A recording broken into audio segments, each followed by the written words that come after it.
Hello and welcome to the first in-person C-Suite Cyber Podcast. The C-Suite Cyber Podcast enables C-Suite executives to make security-informed decisions. What's going on, man? Hi, this is our first in-person episode where this fool has come over to Charleston from where he's at in chat. And yeah, we had a good time today. We did our first conference presentation on Purple Team. And yeah, we're going to talk about, I guess, what is this called? Post-con, deep dive. I don't know.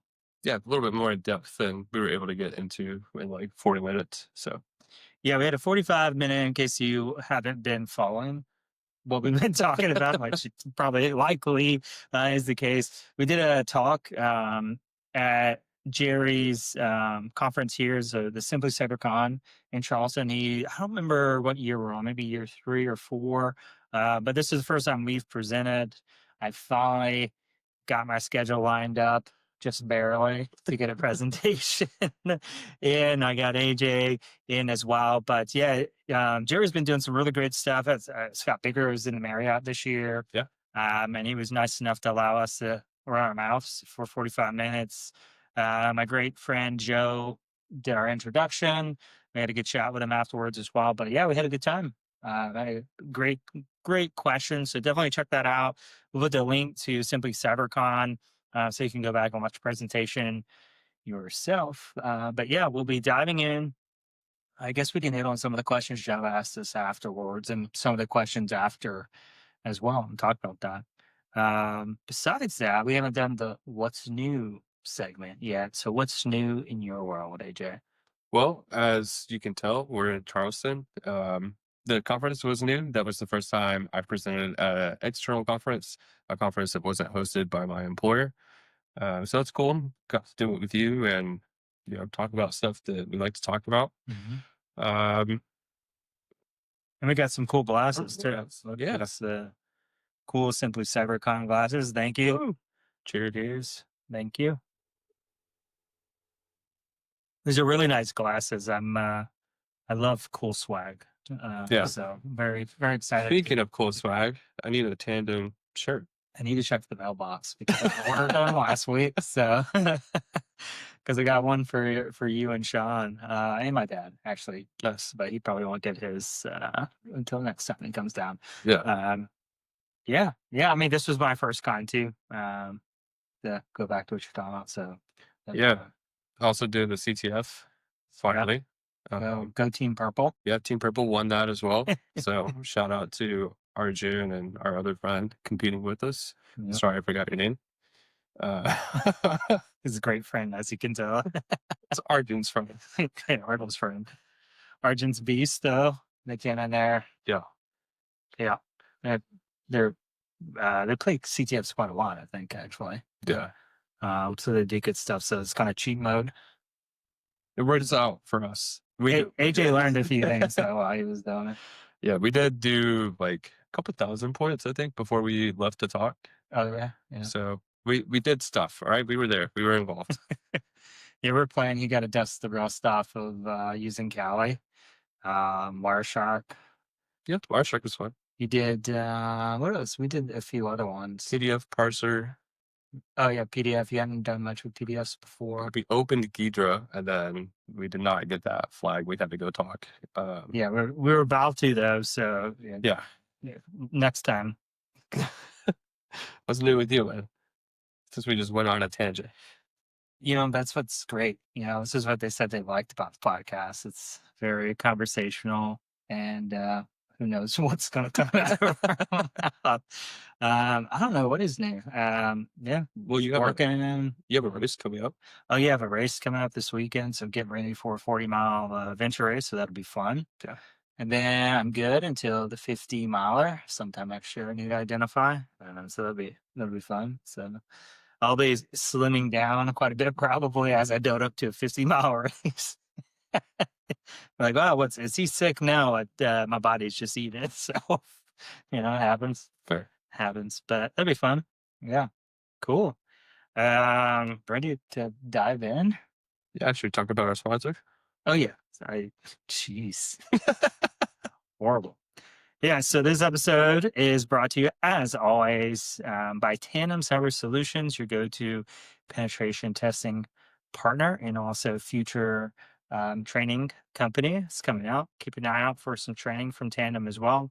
Talking about pen tests, yeah, great thing. You get people like me with Fortune level experience, like big level, enterprise level experience penetration testing, and you get them without having to pay the full time cost of having that talent on staff, training the talent, all that kind of stuff.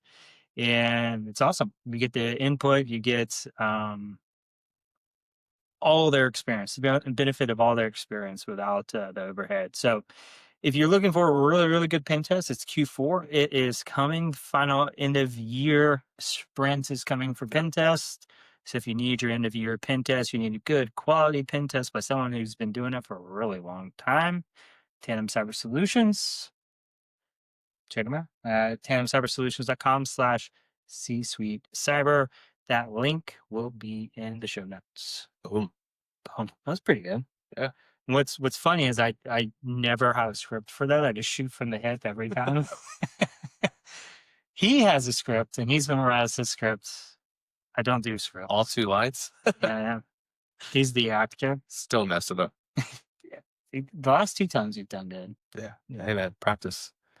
Yeah, I think it's interesting talking about your experience like getting hired for a pen test and stuff. So for those of you that don't know, Mike holds 19 certifications now. Like that, yeah. Sure.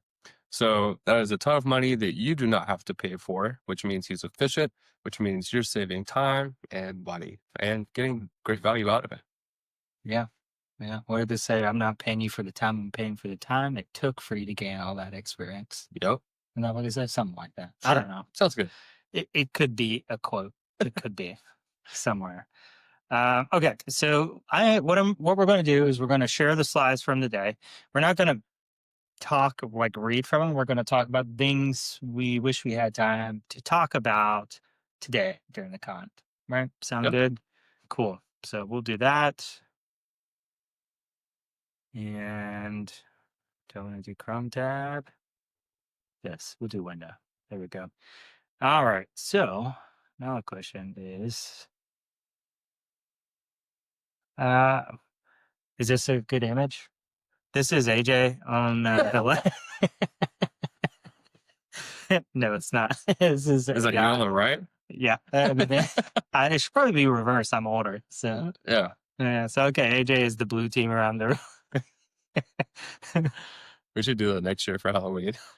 Yeah, we can rock that one. Yeah, what do we think purple is? Do you have anything else you want to talk about there? The biggest thing for me when like we were spinning up purple team and stuff was to educate. Mm-hmm. I feel like that is where you get the most value out of your purple team or people or exercises, whatever it might be, is that your both sides should be learning, but your blue team should get an inside look into the operations that are being performed and understand why routes were taken, why this tactic was used, or sorry, this technique was used rather than another one. And red team also, they're operating from a detriment when it comes to detections, when it comes to tooling. They know, okay, they have an EDR, we need to bypass the EDR, but they don't really understand what is capable to be detected inside that tooling. So they get to learn some of that too. And so I think the education piece is the biggest thing for me.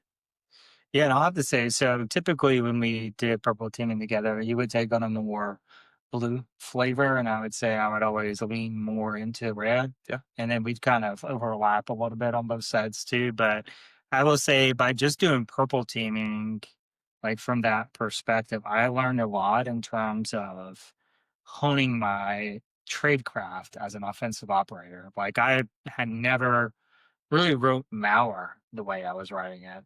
And as we were digging each iteration, my malware started getting more and more complicated, more, I guess, stealthy, because we stopped having to really do any allow listing and stuff. And it was Yeah. like working pretty damn well. Yeah. So that was kind of interesting. So from that perspective, as a purple, it's not just about blue team. Like you hear that a lot, where it's just, hey, we're making our defenses better, but really the offensive operator has a chance to seriously fine tune their capabilities because they have full access to the security stack, and they can see how their attack kind of weaves through that and make adjustments and replay as much as you want until you get something cool. Oh, hiccuping. Jeez. Take a drink, get a help. Yeah, drank too much water. That is. I mean, apple juice. That's not Yeah, that word. Apple juice. Um, but that's something cool that I want to point out because, like, my offensive skills seriously leveled up while I was doing purple. yeah, Like, I was doing some pretty sick stuff, like custom C2, custom malware or custom ransomware, like all kind of nifty stuff. So yeah, I enjoyed it from that perspective, but we also leveled up our blue team skills too, our engineering skills, our dev skills, project management, like everything. I mean, our hands were just all over the place, and we built some crazy stuff together, yeah. which was pretty sick. I think another thing too to take away from like specifically the ransomware exercises that we did was a lot of the ransomware techniques are not sophisticated. Mhm. Like they might be clever, but they're not sophisticated. And I thought that was really interesting because, it was encrypting files, that it was getting past an EDR solution and other endpoint agents and such and achieving the goal. And so to see, it's kind of one thing to like, pat yourself on the back and be like, yeah, I did it. Like I was undetected or I achieved my goal or whatever. But to see like the cost that it takes is pretty eye opening. And Mhm. we know this from our other side of the team that we worked with, but the cost it takes to bypass like a security stack in a large enterprise compared to like the relative cost of that tool, that was pretty eye opening for me. Yeah, it's pretty trivial. And it talked about some of the stuff you didn't see, why I did it. So I kind of dabbed in my own space, and then he just saw the after product. It got simpler because the one of the funniest things I found was the more simple it was, the easier it was to bypass detection. So when you start doing funny stuff, that's when you get caught. So like some of them, I don't remember which specific ransomware variant it was, but they'd use like ADS, so alternate data streams, or um, there's some other like weird techniques like that, and it would just snag it up immediately. And so I would do stuff like I would start piecemealing my attack out. So, like the malicious functionality would be split between multiple processes or loaded later Yeah. in the cycle or things like that. Or I'd use the registry more and break up just the code and then recombine it in memory. But I would do stuff instead of doing like some funky process injection that you'll see a lot of people do. That gets detected so easy now. And you really have to crank up your game and develop something fun to get around it, but why? Just do something easy.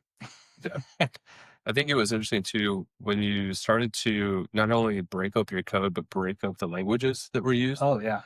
So you would have something like in Python and Go and C++, and then each different thing also meant that from a blue team perspective, they were testing those skills and analyzing that code, Mhm. learning that you could decompile certain code or you could retrieve the content of a script from a particular log that we had at the time. So I think that was really interesting. Yeah, well, the fun thing about it, and I think we did a really good job, tell us if he didn't the exercise, tell us whether we're wrong. But when we developed it with the blue team skill set in mind, where we knew their gaps were, or where we had the tooling there, but we knew that their skills, like they didn't know how to find it with the tooling, like their skills hadn't caught up to the tooling yet. And so we provided examples for them and just a use case to be able to start playing around with the tools. So I thought that was a really good thing. And we always like really prided ourselves on identifying at least one route to find all the major malicious activity.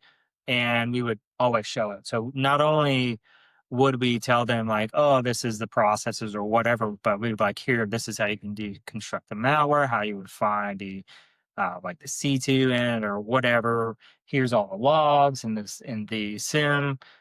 We did all that, just so they could fully walk through the investigation by themselves if they didn't get very far in the initial run through. And we wanted them, a lot of people didn't take us up on it, but we're like, yeah, we'll rerun it, go through it. We want you to practice. We want you to actually get some iterations in there. It's just like I always go back to the sports metaphor. We want you to get in the game, get some reps in as a first string person, and maybe later they'll put you in the real game and let you go. So, yeah, I mean, that was the fun part of it, I think.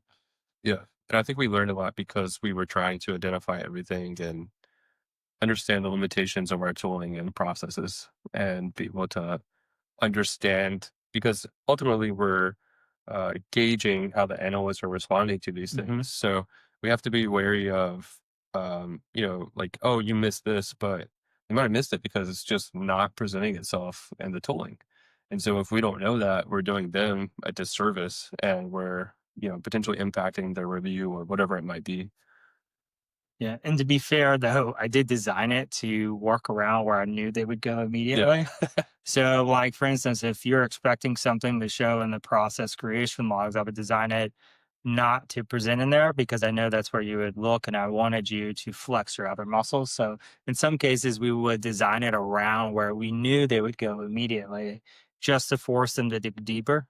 And to use their creative side of their brain, which is where you really separate yourself from just like I don't want to say a run of the mill like blue teamer, but like from like a I guess an entry level or more junior person versus a more senior person. The senior people are typically way more creative and are capable of solving more complex problems. And that's what we wanted to teach people to be able to think outside of the current constraints of their playbooks and figure it out for themselves. Because a lot of times, it's not about the tools you have, it's about the knowledge you have and how you implement that knowledge to solve a problem. Yeah. Yeah. And you can adapt it, which is why we put the stock together. Yeah. Adaptive.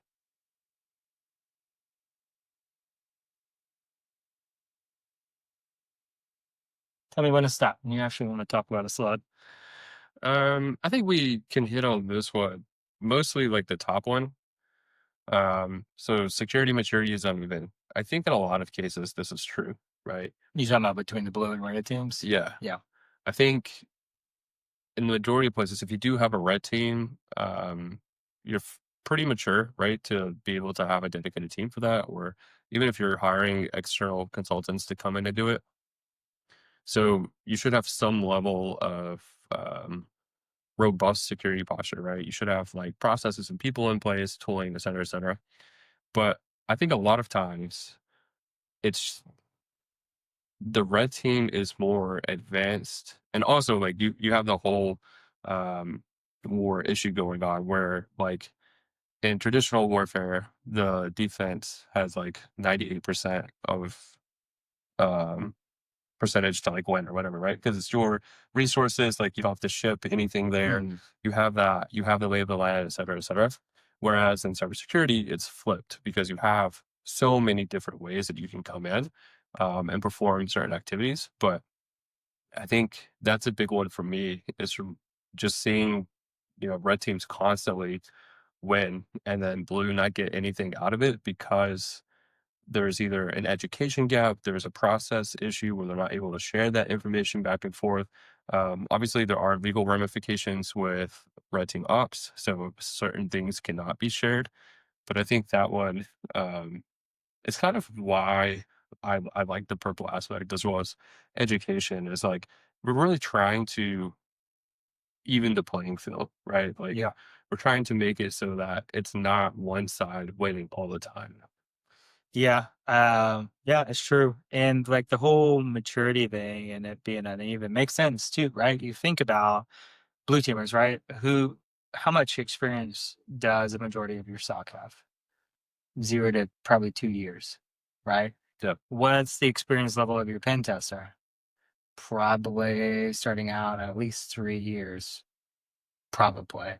Like, so already out the gate, your offensive operators already are coming in with way more experience. And they have a lot more flexibility in their job, at least from my experience when I came in, because I went from a SOC to a penetration tester. And we had a lot more dev time. The environment, the culture was completely different, and there's a lot more encouragement in terms of playing with ideas, experimenting, sharing that knowledge. And just about every SOC I've worked in, the culture is different. It's more about your heads down, you're just grinding away, trying to get stuff out. And so the culture is really different. Your experience is really low. So the odds are pretty much, canted in the favor of the offensive operator, which sucks out the gate. And I'd love to see an organization where that's flipped. Hopefully, I will be building that into an organization, but we'll see. But that's what I've noticed, and I've Yeah. worked on both sides for some time, and it's just amazing the difference in culture, Yeah. really. I think part of that, while you were talking, I was thinking, and I think part of that is also due to the metrics for the various sides, right? Mhm. Like if you're a SOC, you're typically looking at quantity based metrics Yeah. rather than quality. And then flip that to pen testing, you're really looking to have a more secure product. And so I think that that could be playing into why the culture is different as well, because I have seen some people in the SOC, especially when I was, active duty, and you have some civilians or some gubbies that are like not sharing anything Mm. because they want to keep their job with the contractor, as a lead or whatever it might be. Yeah, it could be.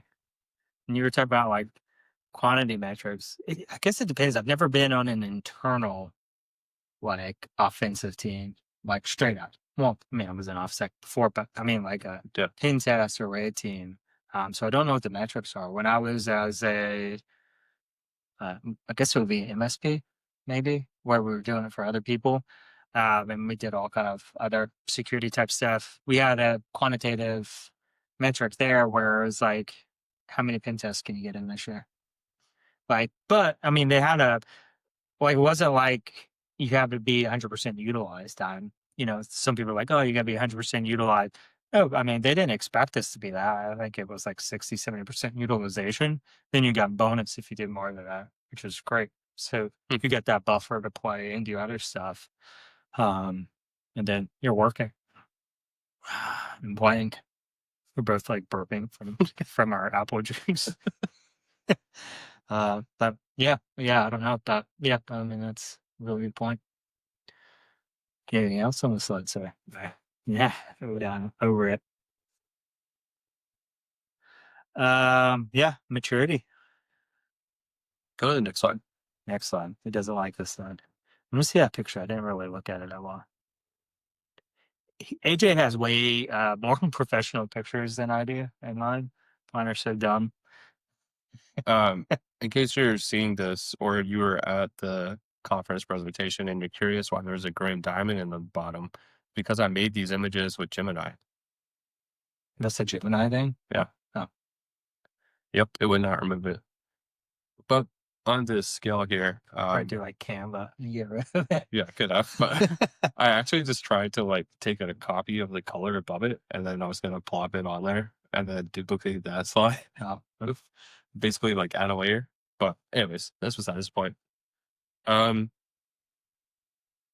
I think the maturity thing here, I really like getting away from being reactive and starting to progress towards being proactive, yep. getting hunting employees, doing some lessons learned, and then seeing where those things apply elsewhere. Um, Intel can or cannot help. Say something nice about Intel. Sometimes they help, but I think a lot of times it's more of like your internal data, right?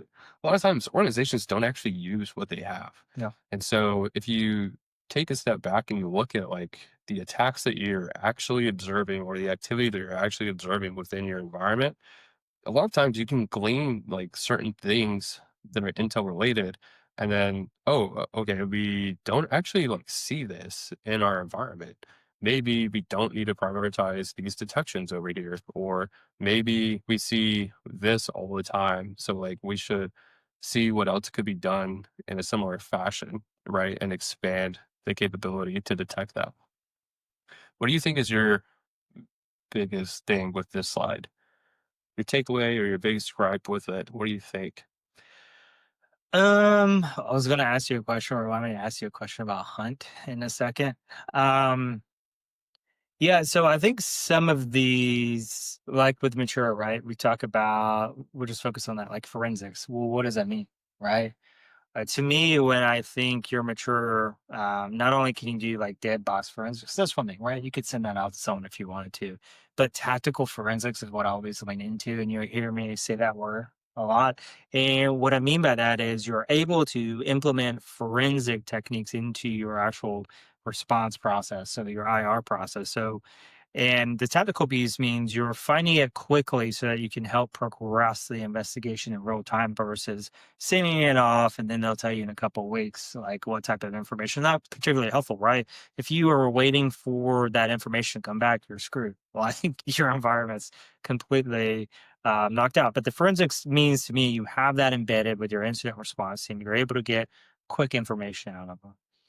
With the threat hunting, I would say it's not just threat hunting, right? You have a good system for threat hunting in place, whatever that means to you. So some organizations are like, well, we really want to create these reports, especially if you're like MSP or something like that. We want to create the reports and provide them to our customers so we can say, hey, we did a hunt, we didn't find anything, or we found these things that we didn't have detections for. You're trying to show value with hunt instead of just running queries and nothing, right? You should also be feeding those queries back into your detect process as well. If you're hunting for something new, hey, give detect a bone and give them a starting point to work from.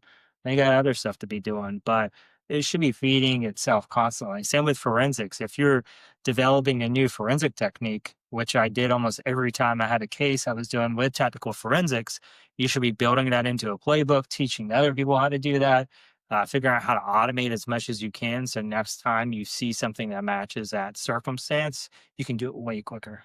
You can improve your response capability, like you're talking about automated collections. Yeah, I think most of this is pretty true. And the word only, yeah. Strictly reactive, yeah. You find that in a lot of very junior socks, a lot of socks with junior people like that, and just really bad training programs too. I think you'll see. Again, immature sock, not a good training program. It's just think for yourself mentality, which you'll see in a lot of startups though. I mean, that's startup culture. If anything, lack of training, yeah. So yes, I agree with the slide. Threat intel is a work in progress itself. That's a joke. May or may not be why I put it there. Yeah, yeah. Intel. We joke about them all the time. It can be good. Like I have had this conversation probably a lot over the last year where we ask for something from Intel, we don't get something usable. And I think I talked about this in the talk, Yeah. but it comes down to really one, everyone willing to work together. Um, more than anything. So I can be asking for something. You could be giving me something you think I was actually asking for, but you didn't really know what I was asking for. And then I just complain about what you gave me and I never do anything to improve um, that process that we're building. And that is just as much my fault as the Intel team's fault. Um, and a younger me, that was probably the case. I'm just like, ah, whatever. I'll just do it myself type of mentality. I'm pretty bullheaded. I don't know if you know that about me. Yeah. I would have guessed. I just make stuff happen. I'm gonna make it happen. Like type, but you don't need to do that. If you have a team, you have a team. You should be working together. And that's just, I guess, me being a leader now. It's like, no, we're a team, everyone. Come on. But it's true. It really is. Like, Yeah. you have to look at it that way, and it really is that way. Okay, here's my question. Yes. If you had to come up with a perfect hunt team, hunt system, right? You're thinking of building the perfect hunt program. What would it look like to you? Because you've done some hunting in the past. Yes. It's a good question. Um, I think first off, from a people perspective, I would want different experiences. So I think someone like yourself or someone who's well versed in how malware works and writing malware Because if you write it, you understand how it works, Mhm. and vice versa, right? So if you're a reverse engineer or something, you also kind of understand and obviously could write malware because you're looking at it all the time. So one of those experiences, I would want someone like me who's just genuinely curious, who like good at asking questions. Mm. Um, Idea fairy, that was on the second slide. yes, yeah, yeah, self-proclaimed and Mike proclaimed. Facts. And then one of the things that I really struggled with working with junior people was like people who just escalated everything because they're like, I don't know what this is. Here you go. Mm. And it's like System 32, like DLL somewhere. I'm like, bro, it's signed by Microsoft. Like, what do you want me to do? Um, so I would have to build out a couple more people. I don't really know what I'm gonna look for. He wants them. He didn't know they're going to be Yeah, in I mean, there. it's been a while since I've been in the hunting space as well. Well, like actually, like I hunt all the time, but like actually doing it in a structured format. From tooling, I think one of the biggest things that I like, we won't mention names, but something that allows you to live query. So there are several tools, but something that allows you to live query devices rather than just pulling back Mm. logs. Mhm. I think that's huge, especially when you have something like Log4j or the npm thing that we discussed previously. The ability to find where vulnerable services or processes or even compromised uh, binaries are is huge. And that can save you so much time compared to waiting for like a QID from Qualys or like whatever other vulnerability scanning system you have to actually like Yeah. write the thing for you. Just similar to like tactical forensics, being able to quickly get the data that will move your investigation forward. Obviously, you need data, you need logs, you need something ideally that will allow you to like have normalized logs, whether that's a common schema or a well ran sim or something like the ability to search through those, a data lake, preferably, be able to go through more data. Um, I never, in fun fact, when I did hunting, it was never structured because the second place I did hunting, I was like uh, escalation path. So everyone just escalated the things they didn't know to me. So I never got to actually do the hunting. First place, which was the Air Force, loved it. I was like, hey, I'm gonna go look for weird things. Found weird things, believe it or not. Pretty good at it. So like this whole have a hypothesis and like prove the hypothesis. And then at the same time, they were like, you can't look at the logs because that's hunting. And I was like, how do you prove it if you can't look at the logs? It was a weird like process thing. It sounds very peculiar. Yeah. Well, sure as I'm not too. But yeah, I'm trying to think what else is like. Okay, here's a question. Well, you may not know now because I think it may have changed. Do you have a preferred, well, it's unstructured, so you wouldn't even have a preferred methodology for hunt because there's several methodologies out there. Yeah, I don't know like a set methodology, but I would say like know what you're looking for. So one thing is um maybe maybe if you are an American company, you don't need like Hangul word processor, for example. What is it? Hangul, The heck is that? it's Korean. I Okay. might be mispronouncing the word. I apologize to my Probably mass. Yeah, regard. but like Yeah. probably shouldn't have that in your environment. Probably don't need to go look for it. Um, so like knowing that, and then I do like the idea of hunting around specific targets. So if there's say you're launching a new application, right? Mhm. You've done the pen test or whatever, it's good to go. We're launching it. You're probably gonna have more activity around that. Yep. You're probably gonna get targeted more because there's more publicity, there's more people having eyes on you, and then you can start to like focus. Okay, the first month or like month after we launch, we're going to specifically look in this area for abuse or for like misregistering accounts or whatever it is, right? Mhm. So that's your good question. Yeah, I mean, I was just asking because you've done it more than me. I'm like, I'll hunt it, but not like a rope. Like it's, I'm just looking for stuff I have in mind. I would say the like other interesting thing a lot of people don't think about is hunt should be feeding the the beast. I'm gonna just call organization like cybersecurity the beast. Should be feeding the beast in terms of like you do a hunt and you're like, well, if only I had these logs, or excuse me, if only we had these fields extracted or whatever. You should be feeding that back up and like, hey, is it possible for us to integrate these? Is it going to be overwhelming cost or whatever? But like, there's a lot more feedback besides just sending a report post hunt. Like, there's a lot of things that go towards it. So just something to think about. I think both you and I probably look at cybersecurity as like a whole God, dog, I hate to use the word holistic. Holistic. Yeah, holistic. Where every team should be feeding the bigger Yeah. like body of cybersecurity, the beast. We should have a shirt called the beast in cybersecurity. Reminds me of the Sandlot. Yeah, yeah.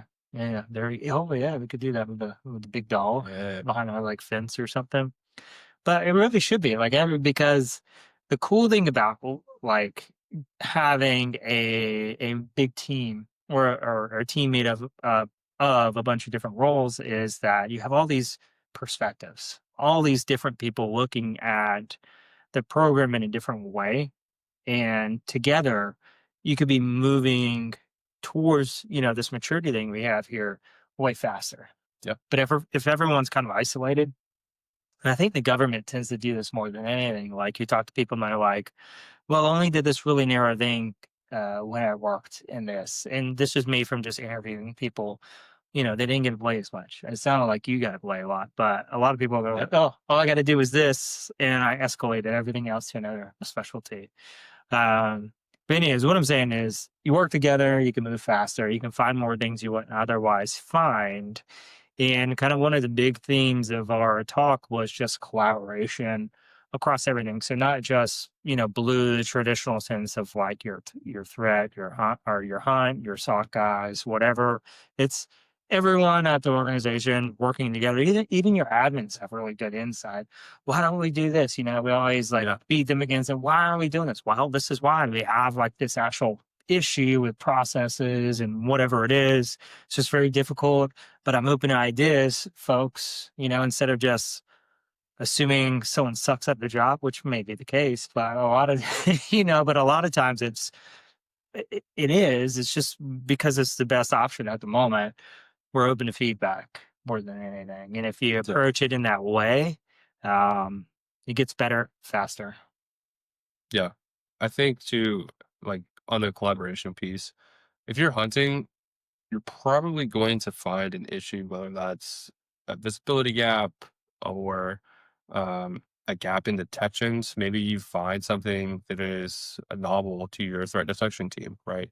Maybe you find something that is also occurring within attacks that are being observed in the wild. Mhm. And it's not that you're being attacked. It's just, hey, we saw this, and this is also like what this group does, right? And so you can feed that to your intel team, and they can see, are other groups doing this?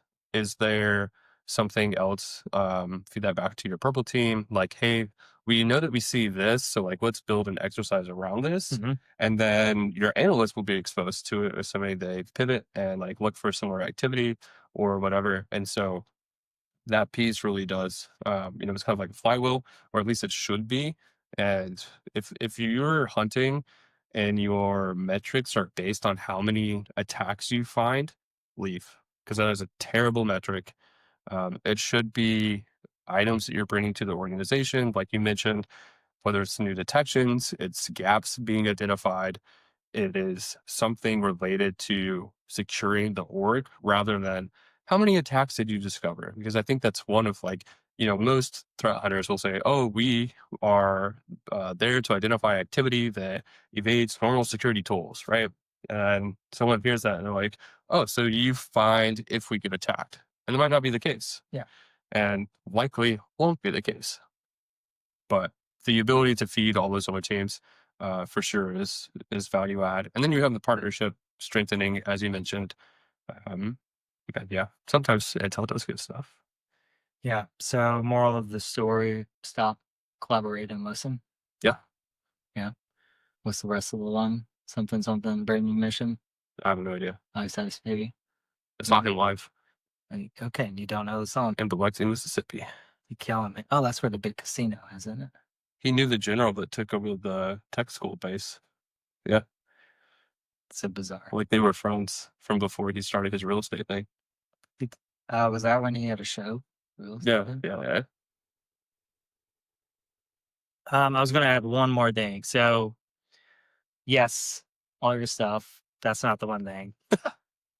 The one thing is sometimes you just don't know. So having a team like Purple or having someone that can execute in a very similar environment where you know that the logs are there goes a long ways. And I say this because a lot of times you'll see write-ups about organizations. I'm not going to say any names because I don't even remember the names to be honest now. But you'll see where they're like Kerberos like activities for sure. And you'll see them say, "Oh, all you have to do is look in these specific logs, whatever." It doesn't exist there. It never has. I don't know where they're coming up with their information. Doesn't work. But anyways, it gives you a chance to run the attack, look in those logs to see if it actually presents. And the other piece of it is sometimes they're running a tool in a very specific way and it does surface in that very unique way. And maybe it does show up in those logs. But I've had cases where, I like to run with my own flavor and a lot of times but I don't see it. Do you see it, Andrew? Yep. Yeah. And then we have to go on this adventure and go find it. But that's the name of the game, right? Having an environment, a place, a lab where you can run whatever your attacks are and actually look at it goes a really long ways. And that's all I wanted to point out there. So this is a good case of, maybe Hunt's investigating stuff. They don't see it. Hey, Purple, could we run this in your environment? Or maybe Red Team, you can hop in their lab. Probably won't let you, but maybe. They're very protective. In case you don't know, Red Team will almost never let anyone else into their lab. They're like, secret squirrel. No, you can't pass. He-Man, woman hater club, Yeah. little It, assholes. it makes sense though, with all the issues that they have to go through to be ready. Yeah, they just don't want to get burned and waste months of R&D time, which I totally get. Yeah. It would suck. I'd be pissed. And limiting the exposure of data. Yeah, I think it was Alex Reed. Shout out Alex, even if it wasn't him. But I believe it was him. He had posted about a particular tool, and it's like a common offensive tool. I don't remember if it was something on Kali or if it was like if it was a Phantom or something, but it was something similar to that, right? And he noticed every time it ran, it called something twice. Mm, So if you went to Procmon and you ran this tool, you would see it call it once, and like one of the fields would be blank, and then you would see it call again, mhm, and that field would have the data. mm, And that was something that's like, oh man, if I see this, like I see two executions, like I know someone's using this tool now because if you run like the activity in another way, like you don't see it, you just see it once. mhm. I don't know, it's really cool. Being able to, dive that deep and find something that is unique to the execution of something. Yeah, you never really know. I mean, we've seen quite Yeah. a bit of funky stuff. I'm like, oh, I didn't realize it worked this way. Like you read stuff and know, like there are nuances to everything in cybersecurity. And a lot of times people just gloss over stuff to get a blog post out or get a video out, which, whatever happens, right? Me and you both do a lot of stuff and we work pretty quick. So we probably sometimes miss nuances unless we get obsessive over those nuances. And it was like, oh, why hasn't anyone said anything? And then, well, of course, we'll have to post about it or whatever. But yeah, nuances mean something. Yeah. All right. You want to do the next slide? Let's see. Um, is there anything you want to add to this? Because this is one of my slides. Talk about OffSec. No. No, all true. All true. This is a really cool graph, just so you know. Um, I don't remember what I was trying to show it. I think I was trying to show year one, you have not many criticals, but you have like a lot of lows, and then the lows shrink and you have more. I don't know. I don't know. I have no clue. Anyways, ignore this graph. Who knows? There's some logic behind it. Like, I you could think go back. it's because when you're first starting, you find a lot of low hanging fruit, which Uh, might be low criticalities. And then as you progress and mature, you're able to do more things and you're finding more critical and highs. sure, we'll go with it. So this is what makes a good partnership right here. I don't know what I did, but he supports me Yeah, I 100%. got you. um, any insight into this one? This is another one of these slides too. Yeah, this all goes back to the collaboration, right? And like the ability to share between the two teams. And I think it's on another slide, but you kind of have to push this from the top down.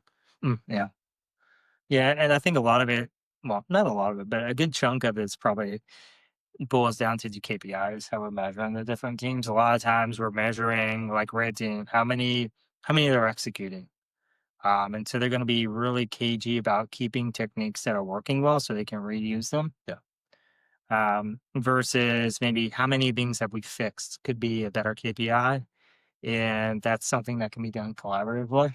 Hey, not only have we implemented additional logging, we have detection in place, blah, blah, blah, um, fixed versus not getting fixed. Like, no, they're just like, hey, we did this thing. Like, well, we didn't see it. Okay, sucks for you. Moving on. I will say, just from experience, I don't recommend tying your, I think you hit on this in the chat when we were presenting. I don't recommend tying your value to other people fixing things. Oh yeah, good. I think if you identify it and you raise it to them and to have a call with them and do a handoff, that is better for you than it is to sit there and track like what's been fixed or what hasn't been fixed. Because I mean, we would find like probably a gap, if not two, like at every exercise. We report it, but if we were to like tie ourselves to it being resolved, maybe two of those got resolved. That's where we disagree. So I brought the point up when I was talking about tying ourselves to the blue team going through the exercise and working when we have no control over like enforcing that as a standard. I like I'm different in that mindset than I think a lot of people are, where I want to see these things through. And I guess it's just my nature where I'm a steamroll someone and make sure stuff gets resolved. But for me personally, I hate the idea of finding something, finding the right team to hand it to, and then saying goodbye. Because I find that it very rarely goes forward. Like you have to have a champion for Sure. change. Um, and so I like to be that champion just because I'm a squeaky wheel. And if I'm not getting it done, but typically also I don't push to something that I think is just whatever. Like I either think it can be easily resolved, or it's so important that it must be resolved. I just don't push arbitrary stuff generally. But Yeah. if it's something I truly believe in, I want to track that thing to make sure it gets resolved. So that's where I'm a little bit different. I think I'd rather ensure it gets resolved because otherwise it won't. I don't think we're different. I think I'm talking in a general perspective as far as like everything.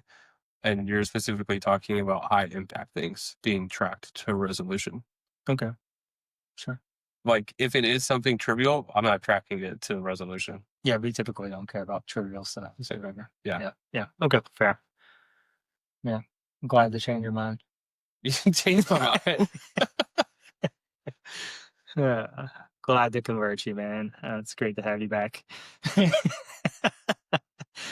Let's see what else is here that's fun. I think we covered all these pretty well in the link. So next, this is my favorite dinosaur picture out of all my dinosaur I want this pictures. on a shirt. I'm not gonna lie. Okay, we should get it done. on a shirt. This will be my next one. Maybe I'll take like I got to get another Oh, one of right. Yeah, these. yeah, yeah. I spent like probably over a month getting the shirt designed and printed. Yeah, and this was a GPT, so what does that tell you? Well, Fiverr, step up your game. Yeah, I was telling AJ when we were like after the talk, I was like, I don't really like this slide's okay, but the next couple I'm not a fan of. I don't think they're super important, or maybe I should have done them differently. This is us like iterating on an idea, anyways, as we always do. But yeah, I mean, these are really the different flavors you can have.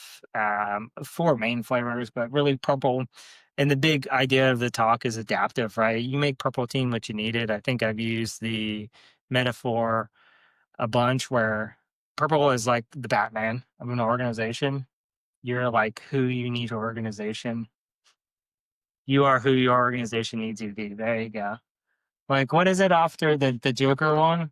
He's like, Yeah, not the hero Gotham needs, but the hero Gotham deserves. yeah, yeah. You can be the hero your organization deserves. It's like the George Bush quote, "Fool me once."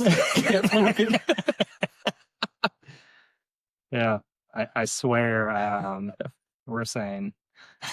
Yeah. But it's true though. I think like that's what makes it adaptive. Like every organization is unique. It's like a fingerprint, and you just got to figure out where you can fit in to provide impact. Like the worst thing you can do as a new team, which a lot of purple teams are going to be, Mhm. is to start overlapping too much with another team's role.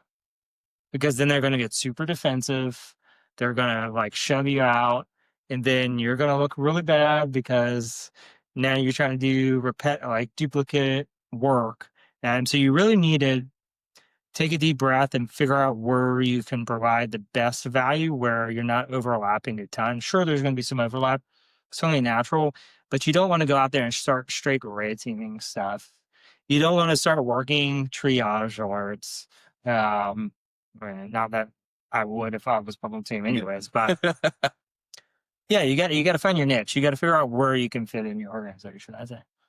Yeah, and I think it's important too, like, um, when I started doing purple-esque things, right, it was doing exercises for, like, an exercise team, and so part of that was not even related to, the previous team or to offensive security. It was enabling an exercise team to test processes. Mm, mm. The same people who do like tabletop exercises with the executives and with leadership and such.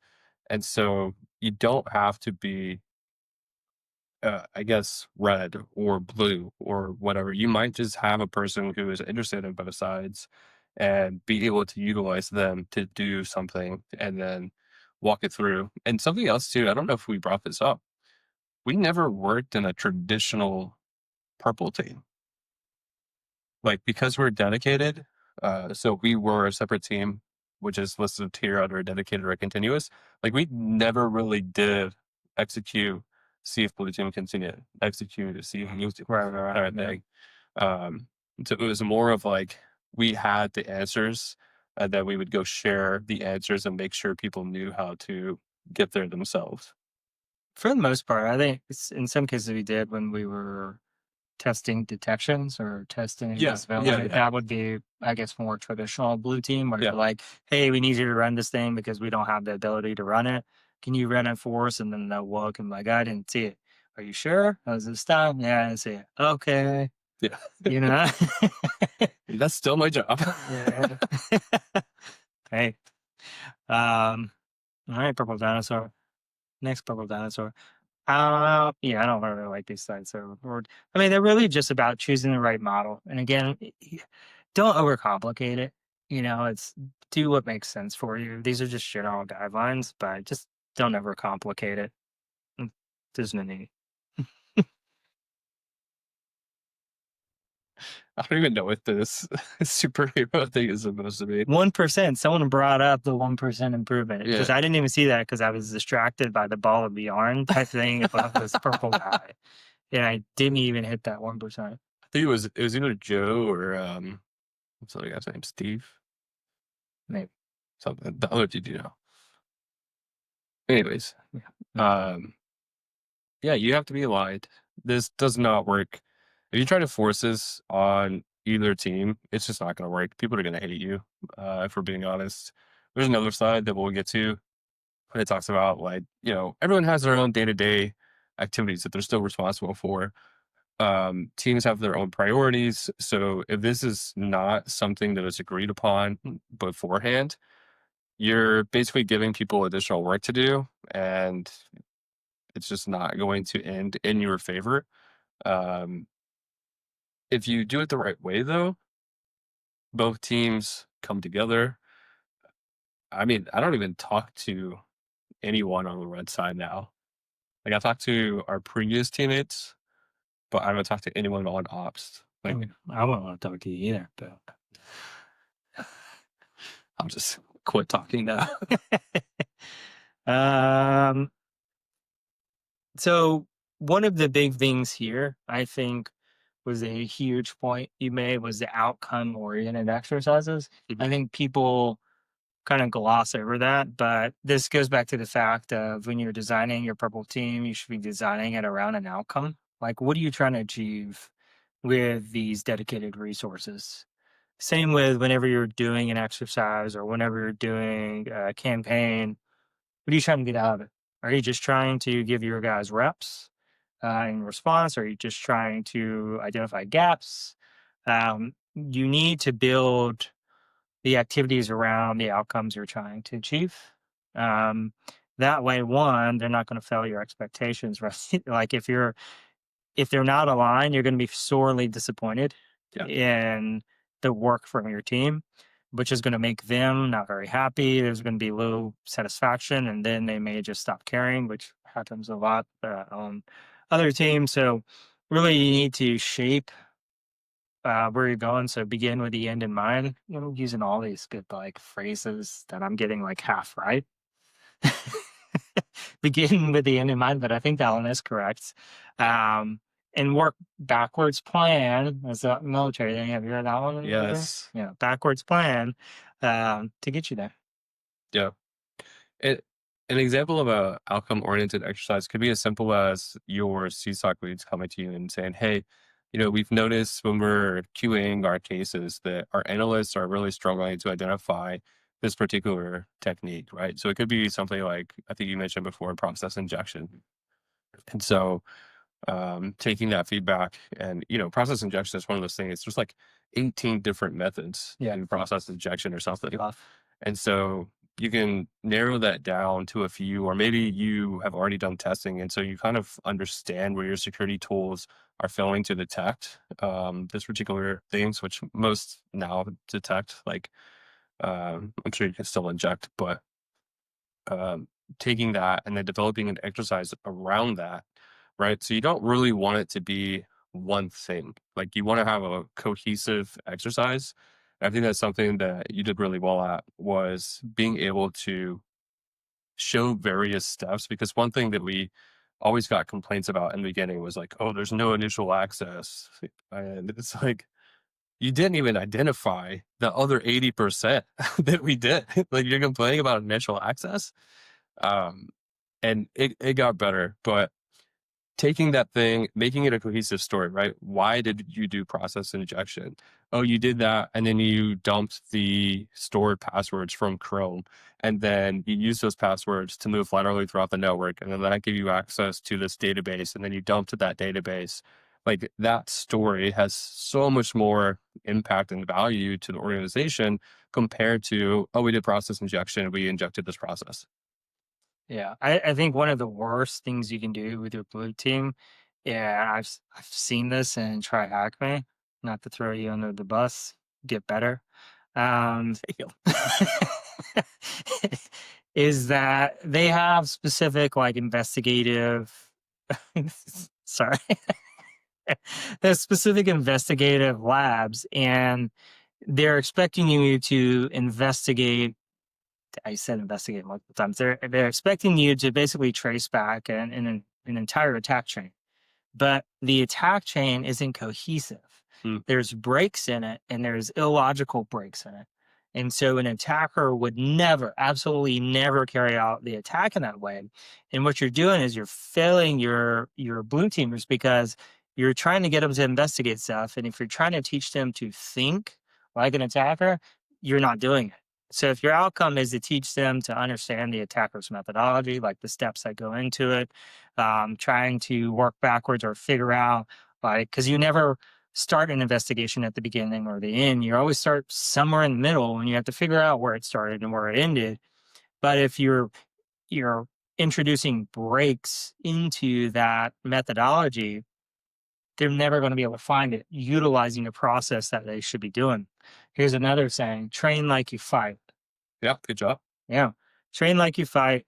So you want to make sure it's as realistic. I can't even talk. I didn't do some of your actor exercises, like where you say stupid words to get ready. You know what I'm talking about? You need me or Yeah, see?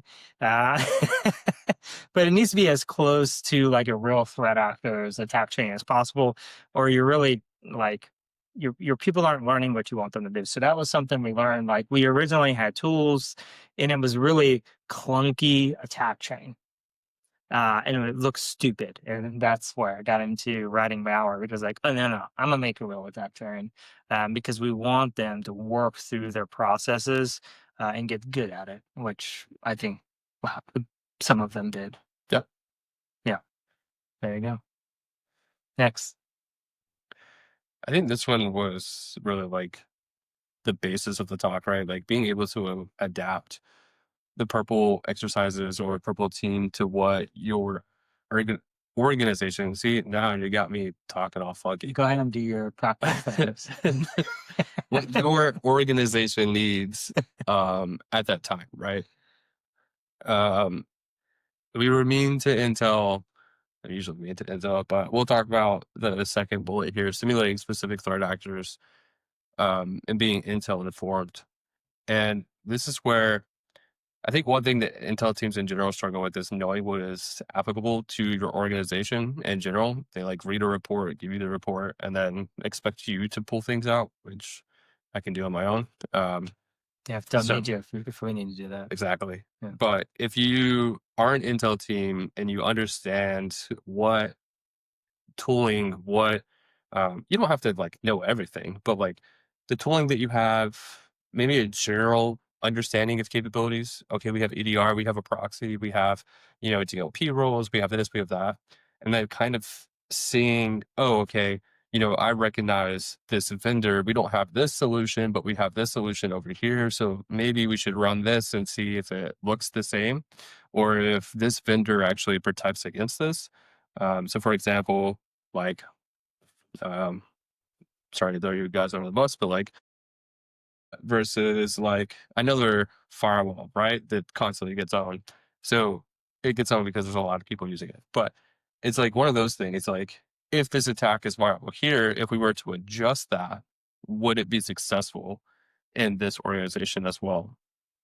And so I think um uh being able to take that and then give it to your team, whoever's doing the exercise or the offensive activity, and they can craft an attack around that and then be able to see, yeah, we ran this and we determined that we are successfully mitigated from this type of activity due to this tool blocking it. This tool also fired a detection or whatever it might be.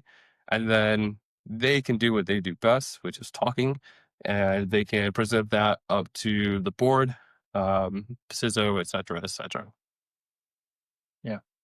And that's a good point too. I don't think we've really hit on a ton is, one of the strengths of this collaborative nature is a lot of times your CTI will like, oh no, this thing is like the next like major breach or whatever. And then you start working with other teams are like, well, no, not really. We're not vulnerable to it because of whatever. Some X and Y, there's some math in there. We're not vulnerable to it for some reason, but you don't know if you don't have someone there to help test and help look at your tooling. Yeah. Yeah, I'm gonna go back for a second. Maybe. Yeah. Okay, I was like, what really? really irritates me about these slides is that most of them are bulleted except these two,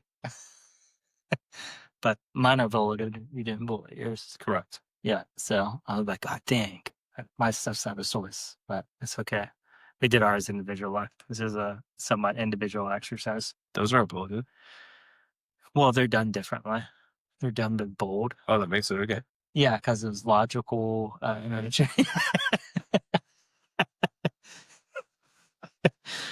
right. We're just having some fun today. I think we already killed this one. I don't know if I can say that these days. But I think we did most of this. Required, repeatable. Repeatable is a big one. A lot of people haven't thought about. Yeah. That was one we've gotten feedback where we very intentionally made everything we did repeatable, like click button repeatable, because we wanted to be able to run it as often as we needed to without having to invest a ton of um, time into it repeatedly. So, like for instance, if you had a red team run through their campaign over and over and over, you're probably talking about hours of time per campaign.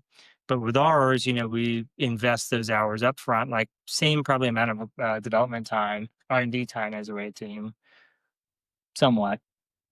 But the outcome, well, some of that stuff is. Some of it took multiple weeks to put together.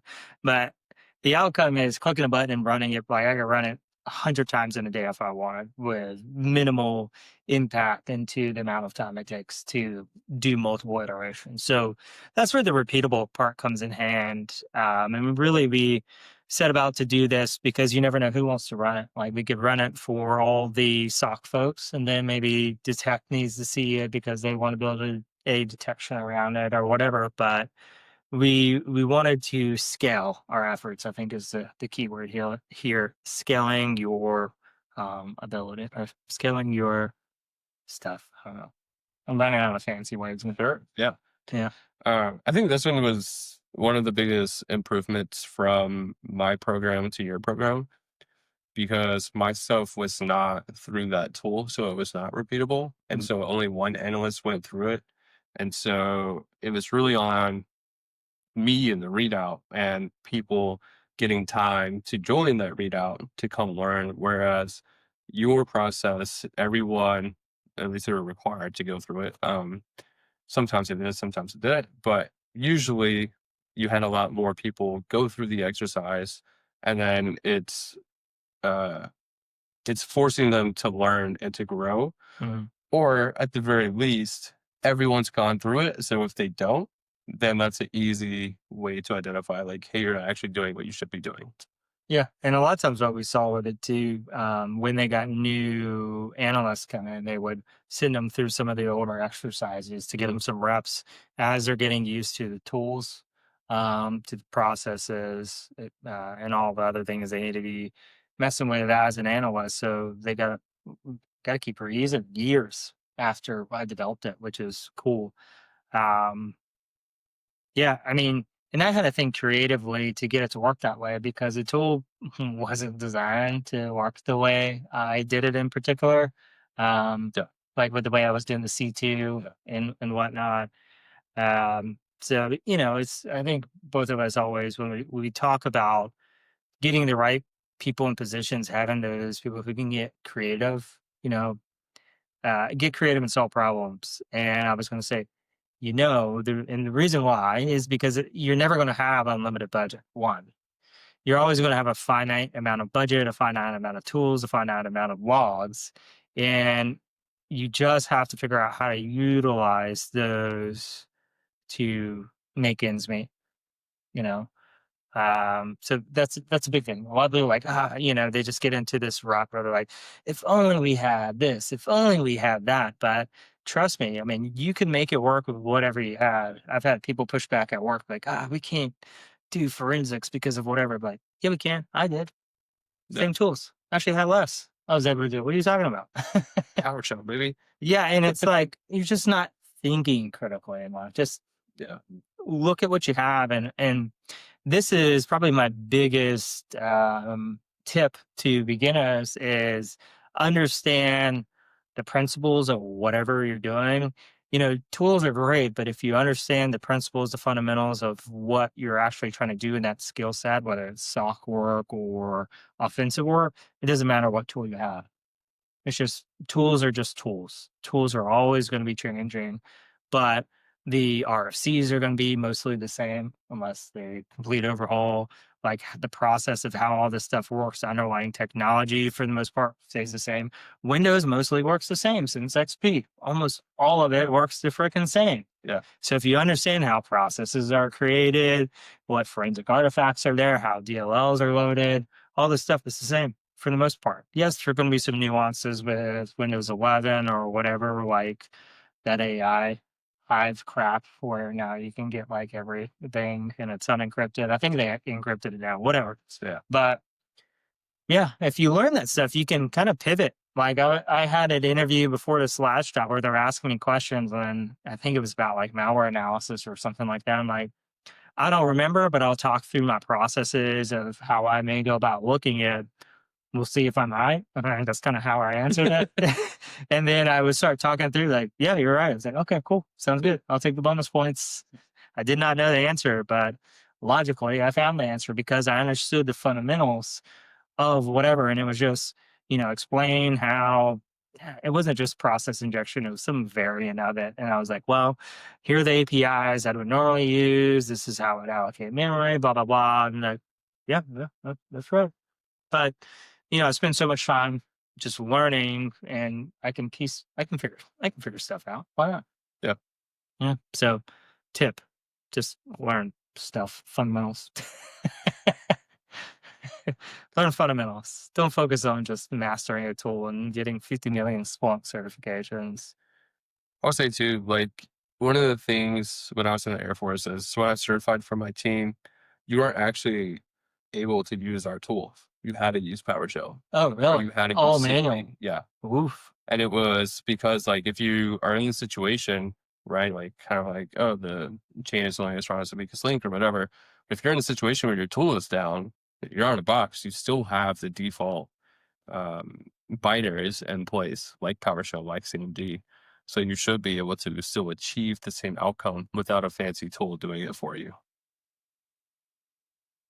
Yeah. What are you looking for? I'm like, hopefully we have the right mic for it. We do. Like an hour into this podcast. Yeah, hour into the podcast after the wrong mic plugged in. Well, it's catching now. I see. Yeah, like we're hitting the yellows. So Yeah. we're good. We're good. We're good. Yeah. No, that's smart. That's a good way to do it because you never know. Like, it's pretty funny when I do pen testing with my dad and stuff. He's like so focused on a specific tool, but I'm like, sometimes the tools are just jacked up and just don't work for whatever reason. So you should probably have at least two variations, like two other tools or two other methods, at least methods, not necessarily tools, to accomplish the same thing. Like, sometimes I'm trying to think of something like certain SMB tools won't work. And then you just go through it like, all right, let me use this one, this one, this. Oh, Yeah. one of them works. Got it. Done. I ran into that like 2 times I did pen testing. It was like SMB exec didn't work, but another SMB tool did. I said, oh, for sure. Yeah. Sometimes, yeah. And WMI exec works amazing. Oh, what the heck? And then I'll migrate to another better shell or something. Yeah. So it's just figure out like if you can do it at a fundamental level with minimal stuff, adding, sprinkling some tools on top, you're even better. Yep. Even better. All right. This is a very fancy. This symbolizes the dang, I can't even talk. I can't even make it work. The professional nature of operationalization. That's a tough word to say. Yeah, I guess. Okay, you say. I don't know on the spot. Go ahead. What was it ready to say? I'm not going to say it again. All right, moving on. Next. I like how they wrote the Gemini put the text on the opposite side of where the quill is on the image. It was like with the hand and you were doing the other day, right? With the suitcase. Yeah. Some things that we learned. I mean, I think you can read the slide here, but one of the biggest things is That. change won't happen and you're going to get frustrated. And it's real annoying when you're trying to change things and change processes, and you're in this culture where people are like, well, it's been done like this. So, like, why do I have to do it your way? And without that leadership buy-in, you're not going to get anywhere. But also, um, I think starting with leadership buy-in for a purple team is probably going to give you the best results. And even if you're like you're a person who has aspirations to go to the offensive side, you're currently working on blue, you can just talk to your people leader and be like, hey, like, I want to try this, right? To like see if you can just get a Friday or something to do something, run a test, see if you see it, get that buy-in there and kind of expand that level. But yeah, I think we definitely had some pushback trying to establish ourselves as a team with required testing from us.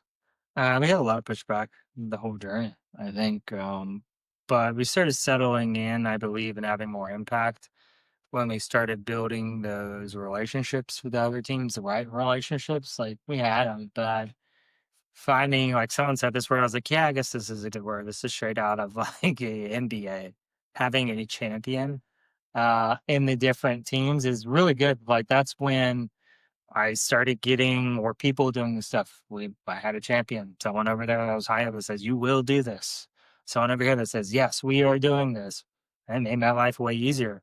And you just have to figure out how to get buy-in. If you're not getting buy-in, either your communications are off, right? You're not doing a good pitch. This is a thing where, like, I used to tell people, sales is a great thing. You're always selling yourself no matter where you're at, you're selling something. You're probably selling ideas, whatever it is. But even in cybersecurity, when you're working, you're selling an idea to get buy-in, and so you have to shape that message in a way that the team feels like their investment in time, which is what you're getting, their investment into the process, is going to be worth something for them because they have to show that their time is well spent because they have KPIs they have to meet too. So there's a little bit of a tug and war and give and take across the teams where you like that one? Is it tug and war? Yeah. Tug of war.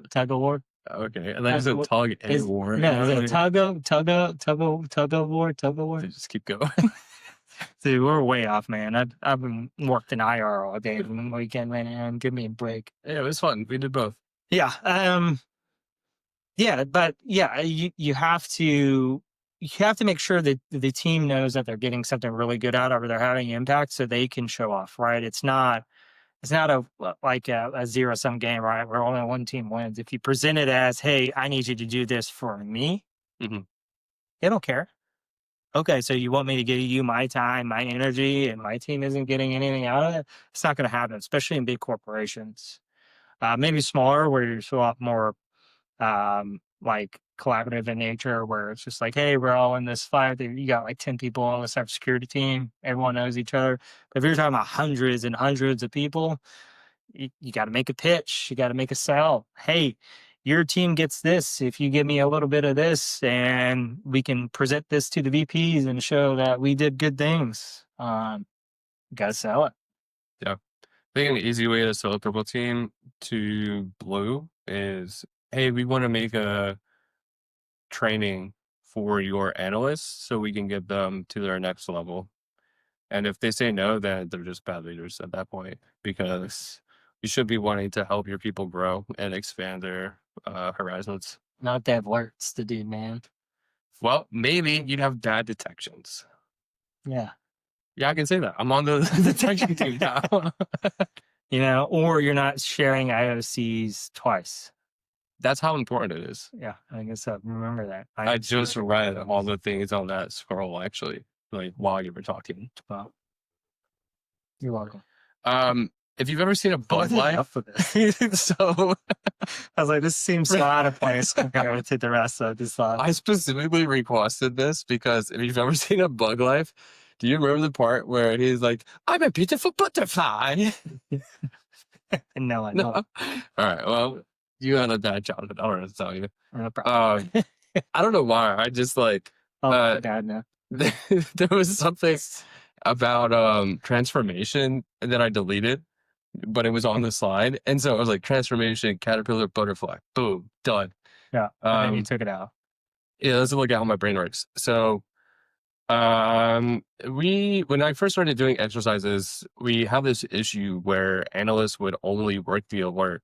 And I'm gonna keep calling this out because I think this is a issue that a lot of organizations probably have. Maybe And someone will listen eventually. yeah, maybe. And so the issue was they would see the alert, they would work the alert, and nothing else existed, right? So they weren't time boxing to either side before or after the alert. And they never did an investigation because they're just like, oh, this process ran like benign authorized, right? And so what this led to was them missing the 99% of the activity that we were actually doing. And when Mike took over exercises, it was to the point where we were no longer triggering detections. I would have to go write a custom detection for our exercises so that the analysts have a starting point. Mm.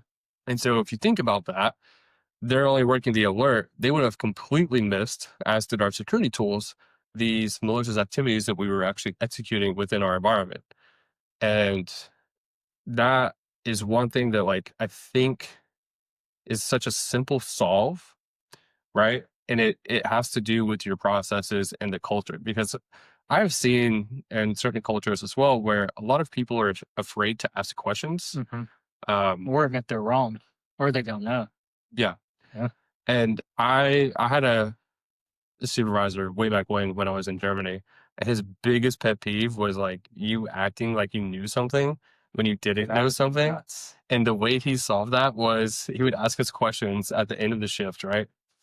And if you did this, right, even if you thought you were correct, like you weren't just trying to make something up, but you actually thought you were correct and you were completely wrong, he would make you research that and you had to come back and present the next day to everyone like what you learned. And some of you are probably like, oh, that's so mean, that's bullying, blah, blah.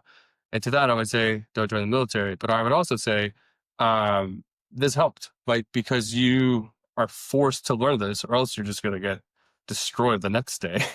um, and so you learn it and then you teach it. And, you know, both of us have been instructors. We've both taught several things. And one of the things that is very different, I think, is when you learn something to teach it, because you have to kind of understand it in a different way to where people are going to ask you questions Hmm. and you have to know, okay, like this is how this works.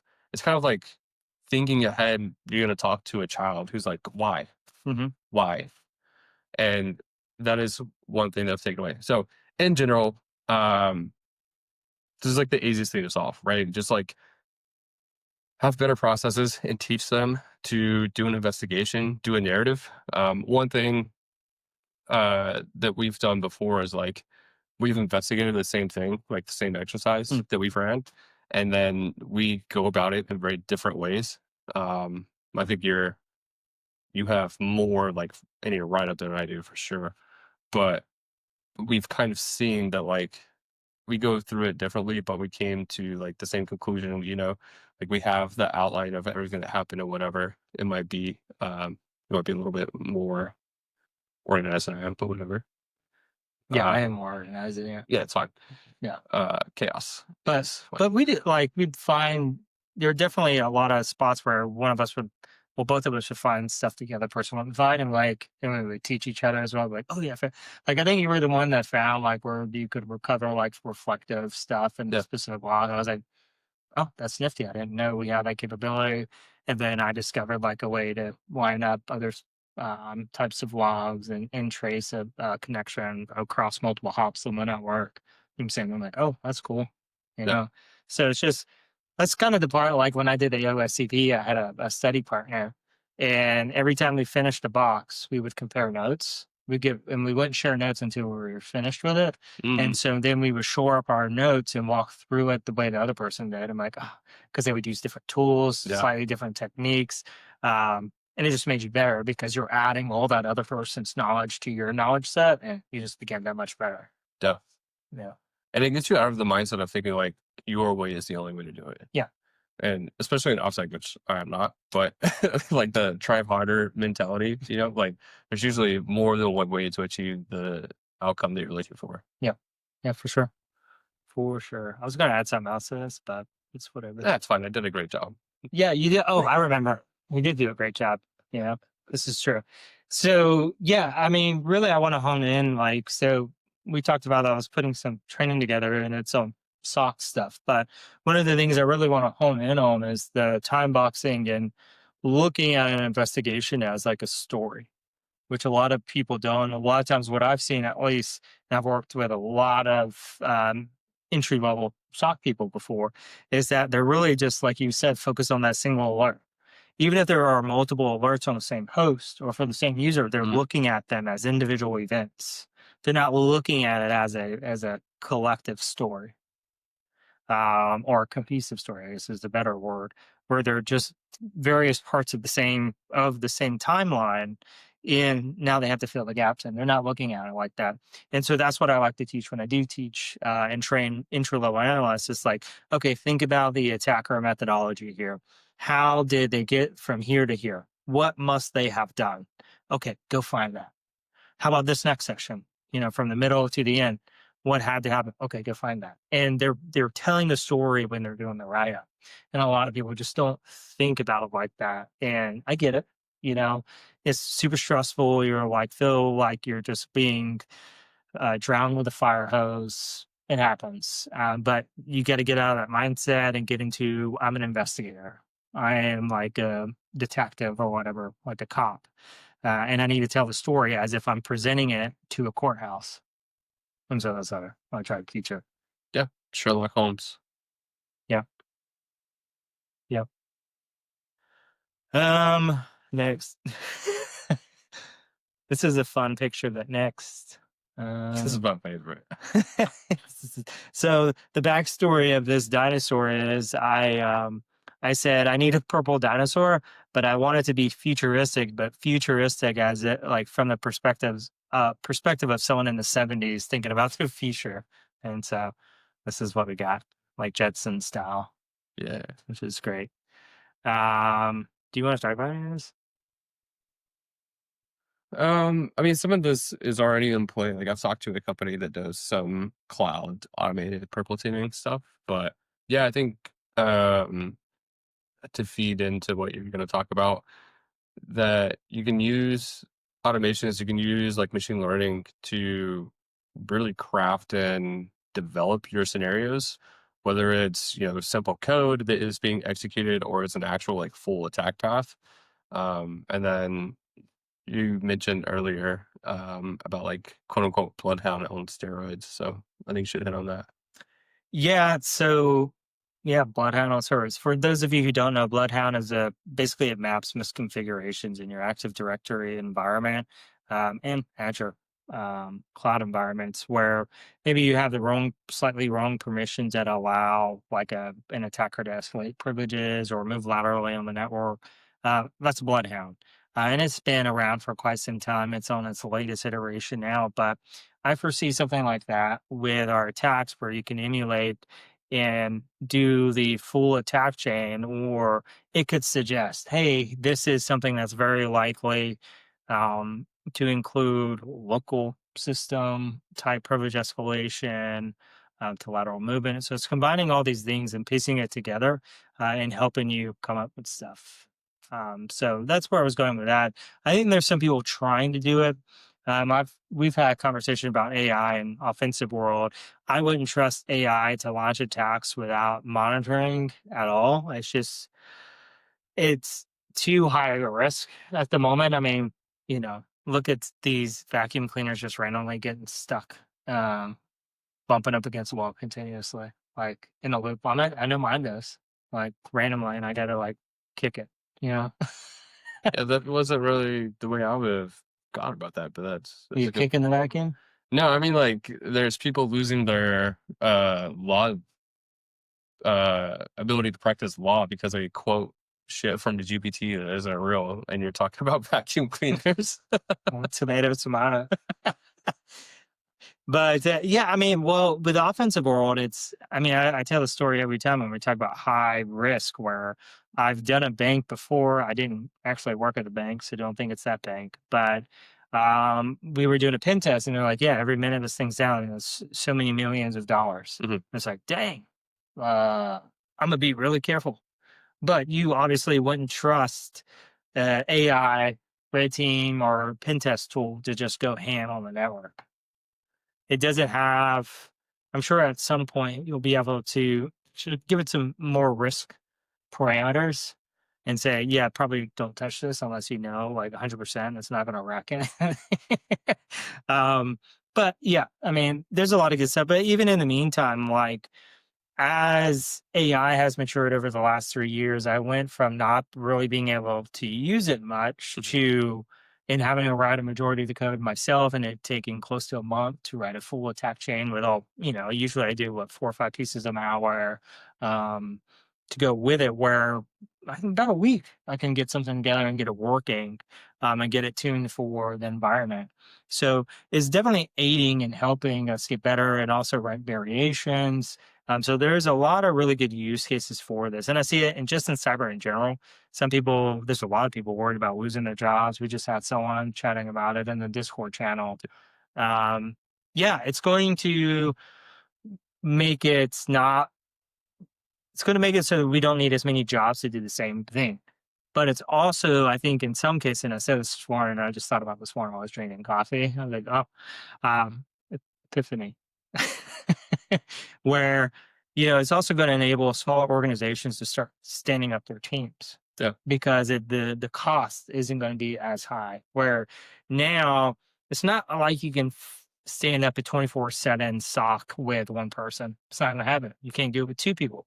You're probably going to need, I don't know, probably four minimum, because you got to think you got 7 days a week. You got how many hours a week is that? That's with 7 times 24. Go. Anyways, it's a lot. So you got to be able to cover all of that without busting the 40 hours a week. Yeah. So that's a lot. Um, and so that's overwhelming, but you may be able to get away with that with smaller groups or with AI notifying people doing some of the work. And a lot of times they have to add redundancy as well, have additional people. So in case someone has to take time off, you have coverage.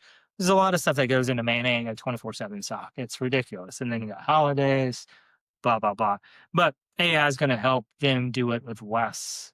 Same with less people on all these other supporting teams, because a SOC also has engineers, detection engineers, security engineers with the SIM, the firewall, like all this stuff.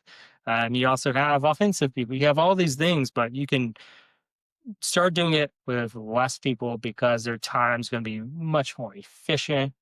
And caution for those executives who do listen. Um, you're not going to get a junior person, expect them to do these more experienced roles just because they have AI. It doesn't work like that. Yeah. The AI is only as good as the person utilizing it. So, like AJ, his code, he's able to code more now than he's ever been able to code. Doesn't mean it's quality code, like it's not structured well. He doesn't have a good background in terms of writing good object oriented code, but it works. Mine's gotten better because I've spent a lot of time in it, and the output's a lot different. Like I'm doing a lot of tests, I'm doing like really object oriented stuff, but I've had to learn over time. I didn't really start doing any of that crap till like last year. Anyways, but like you'll get better. But if you're a junior person trying to build a full scale application, it's just gonna break. Like you break your crap all the time. Yeah. Well, I haven't touched it in 6 months. So that's different. But like that's my point. Like you're not going to have someone who has a low skill in that particular area and expect them to be expert level, which is not going to happen. Yeah. They're also less likely to learn because you don't have to learn anymore. So you're more reliant on the LLM or the agent or whatever it might be in that case. And so, like, if stuff does break, they don't actually know how to fix it. So you're going to have that deficit there as well. Yeah, and it's like, yeah, we use AI to help us with these slides. You can see that, but we did a lot of tuning for it. Same with like course material. Yeah, I use it to help with the course, but boy, do I not, spend a lot of time trying to tune it Hmm. for it to make sense. I'm leveraging my experience to help guide the model into producing something that makes sense. And so you have to have that experience. So um, your experienced people will be able to do more with less. And that's what you're going to have, right? You're going to be able to hire less, but they're going to be more experienced probably, or you're going to, that baseline of requirement to get into a role is going to slowly creep up, where yeah, you're going to expect more and more certifications, maybe a Sec Plus, maybe like a hands-on certification. That's now your minimum. Where 10 years ago it was like you get Sec Plus, you're golden. You're like top of the stack. Not the case anymore Yeah. for SOC, anyways. Also, if you're doing more with less, you should probably pay them more. Just saying. Don't really wish. Don't really wish. Hand slap, please. Yeah. This is a great outcome, right? The best outcome that you could have is your red and blue teams become best friends. Yeah, Um, it's true. yeah, so there's a few things like similar to what we discussed with Hunt. You don't always find bad. When you're doing exercises, you're not always going to come away with something, but typically you will come away with a new detection, with a visibility gap, with something at the very least being learned. As you do more and more, you're less likely to have those outcomes every time.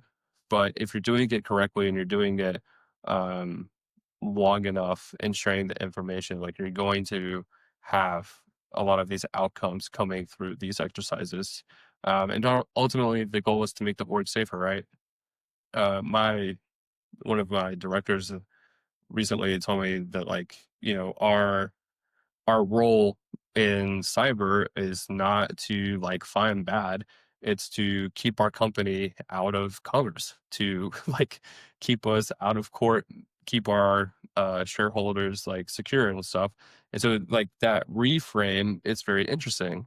One of the exercises I did in the Air Force, I was white cell, which meant I was like read into what red was doing and there to gauge what our various blue teams were doing. So the AFSR or the NOS. I think there was something else at the time, but network operations squadrons. And so one of the weapons officers that I had back then really gave a great example that stuck with me as far as why like the cyber mattered. Because I mean, myself, some of my friends too, like, you're in cyber. So my career was all cyber. My career was on the ground, like front lines doing stuff. So when you're doing cyber, you're disconnected from the people on the ground, obviously. And when we were doing this exercise, the background scenario for this particular exercise was a plane went down, there's a rescue mission, high side got compromised, and the threat actors were able to modify like the mission data and did an ambush, right?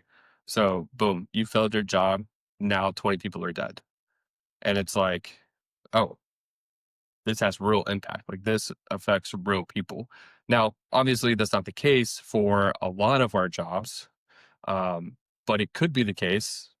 You know, your failing to protect your company could be the reason why your employees lose their livelihood because they lose their jobs. And so that bigger scale thing, it is pretty interesting to think about, and it's less like oh, I didn't get a raise, or oh, I didn't get this, or we don't have the right tooling, or whatever. And I was like, oh shit. But you know what? Like we do have jobs. Yep, Like that's fair. we do get to keep, little Timmy in soccer and little Patrice in gymnast. What's it called? Gym Gymnastics. There we go. He can't talk. People do that. Yeah, yeah. It's He can't get setting his that stage. pumpkin spice latte. There's a lot of things you lose if you lose your job. That's very true. Starbucks is expensive. We should hit them up to sponsor the podcast. Yeah. Reach out. We see the information below for sponsorship opportunities. Uh, Yeah. What else you got on this one? um, yeah, good stuff. I did have something and I forget, but it's all good. It's like every slide, man. Every slide happens. Same stuff. We don't need to read that one, but Yeah. yeah, I think overall, this is pretty interesting stuff. I think this was a really good conversation in general because we definitely dug into a lot more of our experiences. Um, Yeah, and really, don't think that we're experts in this. I mean, I guess kind of we are, maybe. I don't know, but Yes. yeah, but like really, we I've been using this saying quite a bit lately. We've been building this plane as we fly this whole time, right? Because adaptive purple teaming is basically what it is. You're just figuring it out as you go and adapting as you need to. Keyword adaptive. Um, but yeah, I mean, and that's really just all cybersecurity is as a whole, as you're adapting because I mean, the attackers are always changing the game. If you are stuck in what was going on 10 years ago, you're in a bad spot, buddy. You need to dig yourself out of that hole, get the right people on staff, and s- get ready for modern day attacks, which are involving, much more rapid cadence, um, more refined phishing emails, more refined attack chains, just everything. Even deep fake voices and videos. All this. There's so many things going on now. So adapt, never come. I'll use it right phrase. Shit, like, all right. So in the comments below, count how many, count how many phrases I made and how many I messed up. It's a fun little treat. Yeah, that's a good Maybe I'll send statistic. you a book. Yeah, I'll send you a book. I'll send you Oh, we do have, but we don't have it in our possession. we gotta go get our prizes Yeah. for this. Yeah. I do have some books here though, but yeah, I mean that's just the moral of the story is you just gotta. I've been coaching my people with this and like think about your job as if you're an entrepreneur here, like your role. Hmm. You're an entrepreneur in your role. I don't expect you to be perfect. I don't expect you to get it right every time, but I expect you to learn. And I expect you to continuously refine your skills and make it better every day. Like an entrepreneur. Get creative. Is that all I have to say?